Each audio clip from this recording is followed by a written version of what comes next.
Assalamualaikum. Saya bukan Fak Bocil. Selamat tengah hari. Sapuan daripada KPDN Melaka. Boleh awak siapkan motor dia. Sekarang dia nak ambil cucu sekarang. Saya sudah datang orang masuk Yang gerak bergerak. Tas upah ada letak pamit tak kat mana-mana. Kedai ni buka berapa lama dah? 6 tahun. Buatlah elok.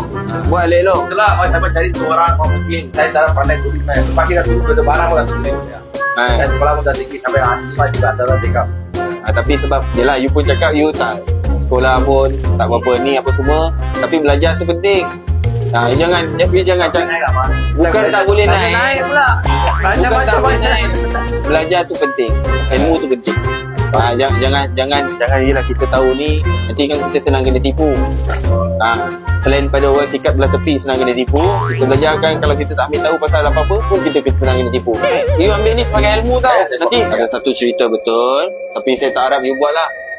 Itu dulu kita pernah pergi ada satu anti OKU. Dia hantar motor, bukan dekat you lah. Ini cerita you nanti ambil pengajaran lah. Jangan you bikin pula.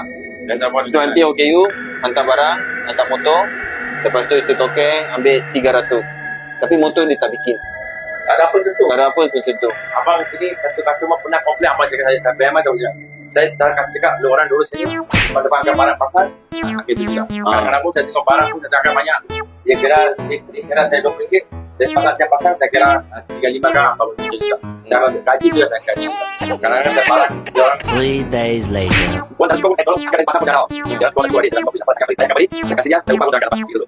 Besar hati kau. Tapi jangan buat tau apa yang cerita tu jangan buat. Assalamualaikum.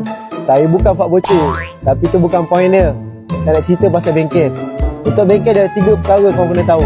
Yang pertama, dia orang mesti paparkan senarai harga bagi perkhidmatan dia orang buat. Yang kedua, setiap barangan yang dia orang jual macam mana pun mesti kena ada tanda harga. Okey. Yang ketiga, bengkel mesti bagi korang resit dengan quotation. Kalau dia orang tak bagi, salah lah tu. Komen-komen kat bawah dan jangan lupa follow. Jumpa lagi.